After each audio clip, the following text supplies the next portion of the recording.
모든 내용이 다 중요하지 않습니다. 1억까지 가는 데 있어서는요. 지금 해야 될 일, 중요한 일들이 있습니다. 그것들만 오늘 말씀드리겠습니다. 매출이 1억까지 가는 데 있어서는 여러 가지 요소가 다 중요합니다. 그렇지만 대표원장님이 매력적인 의사가 되는 것이 핵심입니다. 환자한테 신뢰를 그러면 얻을 수 있는 거거든요. 저 병원에 가니까 입지도 불편하고 뭐 주차도 불편하고 직원들도 불친절하고 프로세스 엉망이고 이상합니다. 정말 다 이상합니다. 극단적으로. 근데 원장님만 만나면 그냥 눈녹듯이 녹아내립니다. 이 원장님 너무 좋습니다. 환자 입장에서. 그러면 1억까지는 간다는 겁니다. 모든 게 안 좋아도 원장님만 매력적이시면 1억까지는 간다는 겁니다.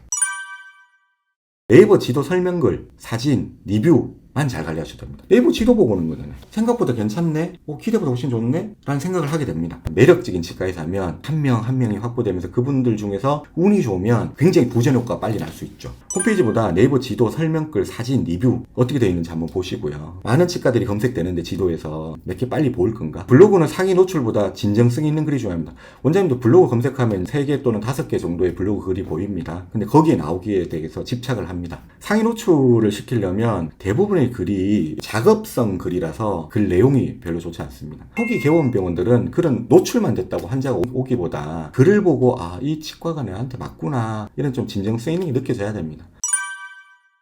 채용할 때 주의사항입니다. 인센티브를 매출 연동형으로 하시면 안 됩니다. 상대 실장님 채용할 때 좀 뽑기 좋으려고 돈을 많이 주는 방식이죠. 그럼 매출 높아지면 그에 따라서 매출 연동형으로 인센티브를 막 준다고 합니다. 굉장히 위험합니다. 연봉이 높은 게 훨씬 좋습니다. 실장님이 중추적 역할을 하셔야 되는데 중간중간에 빠져버립니다. 일찍 가거나 늦게 오거나 특정 날이 없거나 이래 되면 그날은 병원의 캐파가 확 줄어드는 날입니다. 대체력이 좀 부족하죠. 그러니까 좀 위험해집니다. 어느 병원을 막 엄청나게 성공시켰다 이런 분들 있잖아요. 그런 분 뽑으면 어떨까요? 라고 얘기하는데 성공하면 굉장히 좋습니다. 근데 나중에 조금 다툼이 있거나 뭐가 좀 안 좋아지는 경우가 종종 많고요. 성공을 아예 못하는 경우가 있습니다. 그가 거기에서 성공했던 이유는 그의 능력이 아니라 그 치과의 시스템 때문에 그 치과의 원장님의 리더십 때문에 성공한 경우가 많습니다. 그 경우라면 똑같은 성과를 내는 데는 무리가 있는 경우가 많습니다. 그러면서 오히려 본인이 실력이 없다고 얘기하지 않고 원장님이나 우리 병원이 이상하다고 얘기해버립니다. 요거 뉘앙스 잘 이해 가시죠? 타 치과에서 성과를 냈던 사람을 채용하시려고 하는 경우에 있어서는 그 치과에서 어떻게 성공했는지에 대해서 좀 잘 확인하실 필요가 있습니다.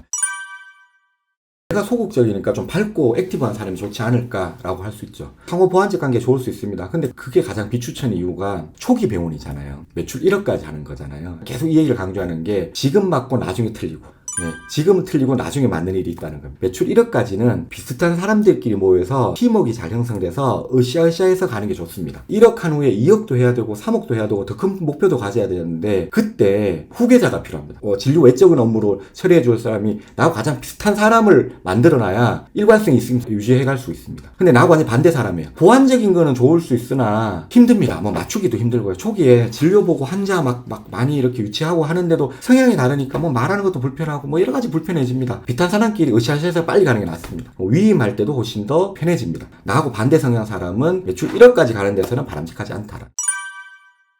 1억까지 가는 데 있어서는 3가지만 하면 됩니다. CS 비전, 이상적으로 해야 될 CS 행동만 합니다. 그리고 해야 될 행동과 하지 말아야 될 행동. 3번째는 와우 포인트입니다. 다시 말씀드리면 CS 비전은 얼마만큼 친절할 것이냐 이거를 결정하는 겁니다. 직원들하고 같이 토론해 보시면 됩니다. 경험해봤던 치과 중에서 친절했던 치과들 얘기해봐, 불친절했던 치과들 얘기해봐. 그럼 우리는 어느 수준을 할까라고 생각해보는 거. 그러면서 친구들하고 결정하시면 됩니다. 직원들 데스크에서 휴대폰 보는 거, 한 10년 된 치과 가서 직원들 근무 중에 휴대폰 들고 있거나 데스크에서 휴대폰 보면서 이렇게 업무하시는 경우 있습니다. 근데 그거 없애려면 되게 힘듭니다. 반발 되게 심합니다. 근데 어떤 치과는 그런 거 없으면서도 직원들이 잘합니다. 처음부터 하지 말아야 될 일이 들어가는 경우입니다. 고객 가치를 주기 위해서 최소한 이 정도는 했으면 좋겠다 싶은 것들, 긍정적인 것들, 이런 것 좀 정해서 보시면 좋을 것 같고요. 어떻게 환자들이 우리 치과 와서 정말 전문적이다, 아니면 정말 잘한다, 아니면 따뜻하다, 환자들이 느꼈을만 하는 마음들이 있지 않습니까? 경험할 수 있는 실질적인 말이나 행동이나 부가 서비스 이런 것들을 좀 마련해 두시는 것들을 지속적으로 좀 개발하시는 게 와우 포인트입니다. 한번 해보시면 좋을 것 같고요.